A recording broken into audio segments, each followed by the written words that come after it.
the early 1st century of the then Roman province of Judea, Jesus of Nazareth was a carpenter who was also a rather popular street preacher among the lower class.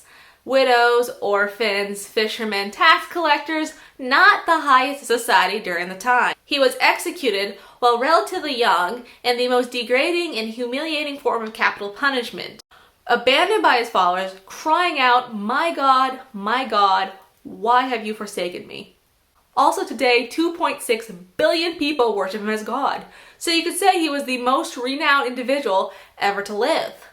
But even though people worship him as God, did Jesus ever say that he was divine? I was not alive during that time. But his followers did eventually write down what is known today as the Four Canonical Gospels: Matthew, Mark, Luke, and John. However, some argue that in these heavily biased texts, Jesus never once says, "I am God, worship me," and then extrapolate that Jesus never claimed to be anything more than man. But is this true or not? As someone who has read these four Gospels several times before, I am seeking to answer, did Jesus ever claim to be God? Yes!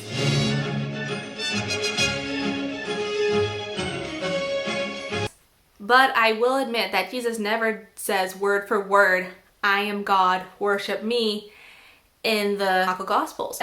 Also, getting caught up on the exact wording is pointless. Something very important to remember is that the Four Canonical Gospels and the New Testament as a whole do not exist in a vacuum. It is called the New Testament because it comes after the Old Testament. What is the story of the Old Testament?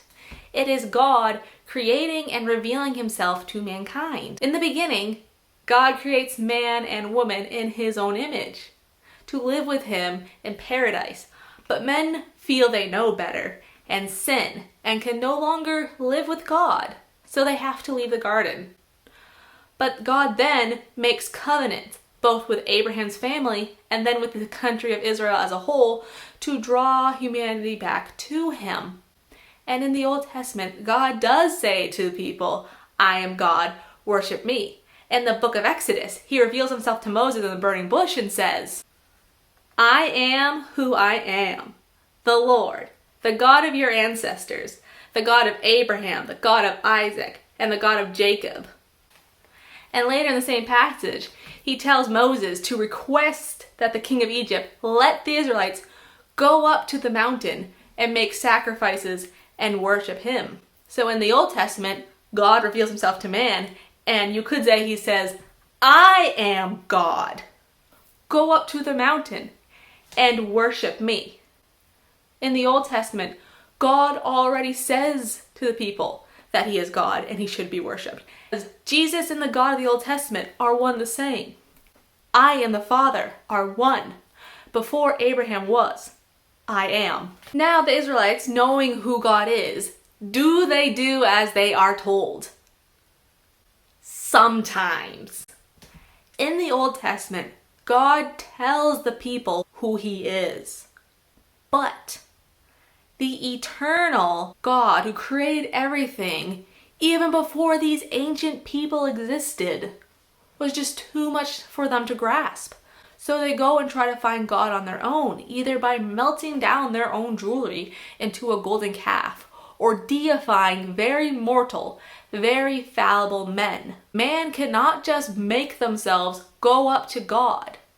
So in the New Testament, God goes down to man's level to show them who he is. And the Word became flesh and lived among us, and we have seen his glory, the glory of the Father's only Son, full of grace and truth.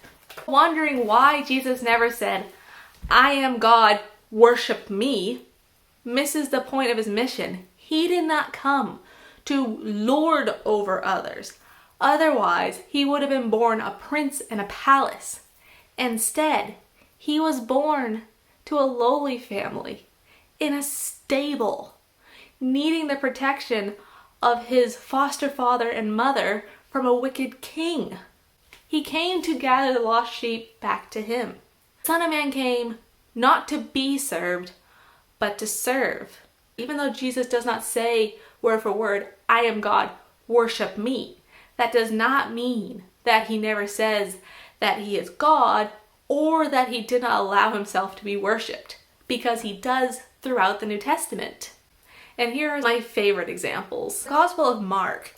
Jesus heals a paralyzed man, and the account goes as follows. When Jesus saw their faith, he said to the paralyzed, "Son, your sins are forgiven." Now some of the scribes were sitting there, questioning in their hearts, "Why does this fellow speak in this way? It is blasphemy. Who can forgive sins but God alone?" And then Jesus says to them, "Which is easier, to say to the paralytic, 'Your sins are forgiven,' or to say, 'Stand up and take your mat and walk'? But so that you may know that the Son of Man has authority on earth to forgive sins." And then the paralyzed man does stand up and walk away, and the people are amazed.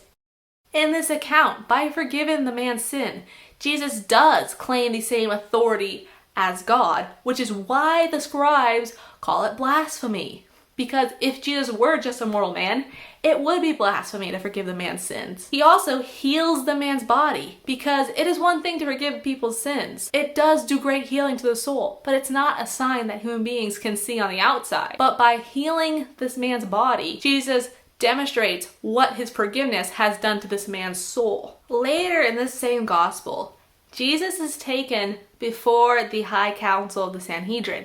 The high priest asked him, "Are you the Messiah, the Son of the Blessed One?"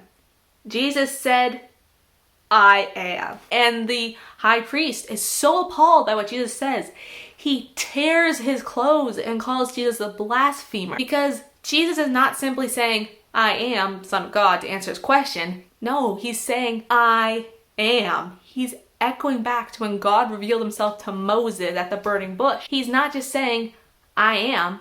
He's saying, "I am the Son of God, and I am the one who revealed myself to Moses." And another account in the Gospel of John, after Jesus resurrected, a week later his disciples were again in the house, and Thomas was with them. Although the doors were shut, Jesus came and stood among them and said, "Peace be with you." Then he said to Thomas, "Put your finger here and see my hands. Reach out your hand and put it in my side. Do not doubt, but believe." Thomas answered him, "My Lord and my God." Jesus said to him, "Have you believed because you have seen me? Blessed are those who have not seen and yet have come to believe." So during this account, Thomas says to Jesus, "You are my Lord and my God," and Jesus praises those who believe. A man falls on his knees and worships Jesus, and Jesus accepts this worship because he is God and it is appropriate to worship him. Contrast this to the book of Acts, when Paul and Barnabas are preaching and get mistaken for deities. When the crowd saw what Paul had done, they shouted in the Lycaonian language, "The gods have come down to us in human form." Barnabas they called Zeus, and Paul they called Hermes, because he was their chief speaker. When the apostle Barnabas and Paul heard of it, they tore their clothes and rushed out into the crowd shouting, "Friends, why are you doing this? We are mortals just like you." So these accounts, these contrasts are important.